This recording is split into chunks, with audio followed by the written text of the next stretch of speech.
Indian market की top monopoly company जहां पर आपको डेफिनेटली इन्वेस्टमेंट करना चाहिए बताने वाला हूं आज की इस वीडियो में। लेकिन इससे पहले समझते हैं कि आखिर आपको मोनोपोली कंपनीज के शेयर्स में इन्वेस्टमेंट क्यों करना है, क्या बेनिफिट्स होते हैं। सबसे पहले समझते हैं कि आखिर मोनोपोली कंपनी क्या होती है। मोनोपोली कंपनी एक ऐसी कंपनी होती है जिसका मार्केट में मोट होता है। मार्केट में मोनोपोली कंपनीज के बहुत ही कम कॉम्पिटिटर होते हैं या मार्केट में मोनोपोली कंपनीज के कॉम्पिटिटर होते ही नहीं है और मार्केट में कॉम्पिटिशन ना के बराबर होने की वजह से इन कंपनीज का मार्केट शेयर काफी ज्यादा होता है और इन कंपनीज के बिजनेस रेवेन्यूज जो होते हैं, बिजनेस प्रॉफिट्स होते हैं, बहुत ही ज्यादा होते हैं। और अगर आप लोग मार्केट के जितने भी मोनोपोली कंपनीज हैं उन मोनोपोली कंपनीज के शेयर्स के प्राइस की ग्रोथ को देखेंगे तो यहाँ पर आपको एक्सपोनेंशियल रिटर्न कमाने को मिले होते हैं अगर आप लोगों ने इन कंपनीज के शेयर्स में इन्वेस्टमेंट किया होता तो अगर आप लोग स्टॉक मार्केट में इन्वेस्टमेंट करते हैं और अपने इन्वेस्टमेंट के पोर्टफोलियो को डाइवर्सिफाई करना चाहते हैं तो आपको मोनोपोली कंपनीज के शेयर्स में भी इन्वेस्टमेंट करना चाहिए, क्योंकि मार्केट जब पॉजिटिव परफॉर्म करता है तो इन मोनोपोली कंपनीज के शेयर्स में आपको बहुत ही अट्रैक्टिव रिटर्न्स कमाने को मिलते हैं। तो चलिए जानते हैं वो कौन सी कंपनीज है जहां पर आपको इन्वेस्टमेंट करना है और उसके पीछे का रीजन क्या है।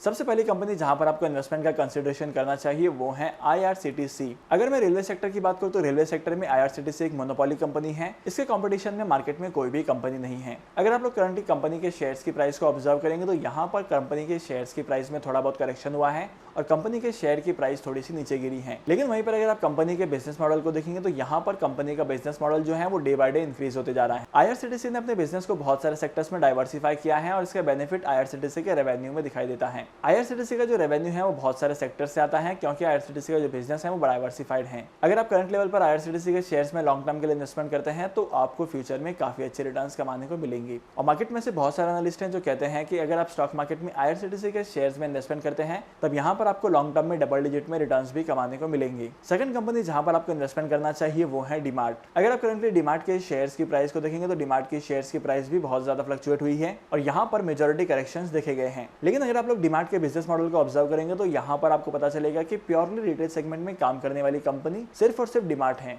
करंटली मार्केट में डीमार्ट को कॉम्पीट करने के लिए बहुत सारे ब्रांड्स आ चुके हैं और बहुत सारे कंपनीज हैं, लेकिन अगर सिर्फ और सिर्फ रिटेल सेगमेंट में इन्वेस्टमेंट करने की बात की जाए तो यहाँ पर यही एक कंपनी है जो प्योरली रिटेल सेगमेंट में काम करती है और यहाँ पर अपने प्रॉफिट्स को जनरेट करती हैं। सबसे इंटरेस्टिंग बात तो यह है कि डीमार्ट जहां पर भी अपने स्टोर ओपन करता है पहले उस प्रॉपर्टी को परचेज करता है और उसके बाद ही अपने स्टोर्स को एस्टैब्लिश करता है। ऐसा करने पर डीमार्ट की इन्वेस्टमेंट्स बढ़ जाती हैं और ऑपरेशनल कॉस्ट जो है वो कम हो जाता है और इस चीज का इंपैक्ट आपको कंपनी के शेयर्स की प्राइस में देखने को मिल सकता है। करंटली अगर आप कंपनी के फाइनेंशियल्स को ऑब्जर्व करेंगे तो कंपनी के फाइनेंशियल्स काफी ज्यादा स्ट्रॉन्ग है। डीमार्ट एक फंडामेंटली स्ट्रॉन्ग कंपनी है और अगर आप लोग करंट लेवल पर इस कंपनी के शेयर में इन्वेस्टमेंट करते हैं तब यहाँ पर भी आपको अट्रैक्टिव रिटर्न्स कमाने को मिलेंगे। इसके अलावा तीसरी कंपनी जहां पर आपको इन्वेस्टमेंट करना चाहिए वो है नेस्ले इंडिया। अगर आप नेस्ले इंडिया के शेयर्स की प्राइस को कंपेयर करेंगे निफ्टी 50 के प्राइस के साथ तब यहाँ पर आपको प्राइसेस सेम देखने को मिलेगी। और अगर आप लोग नेस्ले के फाइनेंशियल्स को देखेंगे तो नेस्ले के जो प्रॉफिट्स हैं वो लगातार बढ़ते ही जा रहे हैं। नेस्ले का मार्केट शेयर भी इंक्रीज होते जा रहा है। नेस्ले अपने प्रोडक्ट का एक्सपेंशन कर रहा है और इसकी वजह से आने वाले टाइम पीरियड में ये भी एज्यूम किया जा रहा है कि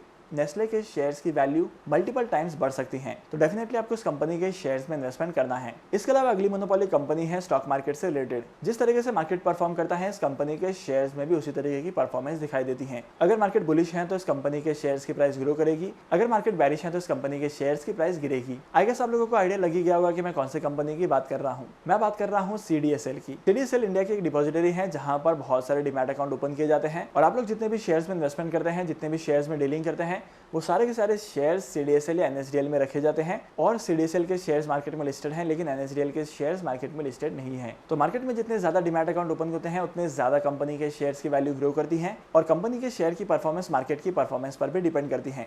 इसके अलावा last but not the least आप इन्वेस्टमेंट कर सकते हैं कैम्स में। कैम्स एक ऐसी कंपनी है जो म्यूचुअल फंड इन्वेस्टमेंट्स को मैनेज करती है, उन्हें कंट्रोल करती है। मार्केट में जितने भी कंपनीज म्यूचुअल फंड में इन्वेस्टमेंट करती हैं, जितने भी रिटेल इन्वेस्टर्स म्यूचुअल फंड में इन्वेस्टमेंट करते हैं, तो म्यूचुअल फंड की इन्वेस्टमेंट्स को मैनेज करने का काम कैम्स का होता है और यहाँ पर म्यूचुअल फंड स्टोर किए जाते हैं। तो डेफिनेटली जिस तरीके से मार्केट में म्यूचुअल फंड इन्वेस्टमेंट्स का अमाउंट बढ़ता जाएगा उस तरीके से इस कंपनी के शेयर्स की प्राइस भी बढ़ती जाएगी। अगर आप लोग स्टॉक मार्केट में इन्वेस्टमेंट करना चाहते हैं तो स्टॉक मार्केट में इन्वेस्टमेंट करने के लिए डीमैट अकाउंट का होना बहुत जरूरी है और अगर आप लोगों के पास एक डीमैट अकाउंट नहीं है तो डीमैट अकाउंट ओपन करने के लिए टॉप 3 ब्रोकर्स का लिंक मैंने आपको डिस्क्रिप्शन में दे दिया है। वहां पर जाकर आप डीमैट अकाउंट ओपन कर सकते हैं और स्टॉक मार्केट में इन्वेस्टमेंट करना स्टार्ट कर सकते हैं। तो आज की इस इंपॉर्टेंट वीडियो को यहीं पर खत्म करते हैं। मैं आपको मिलूंगा अगली वीडियो में नए टॉपिक के साथ, एक इंटरेस्टिंग टॉपिक के साथ। तब तक के लिए signing off, happy investing and good bye.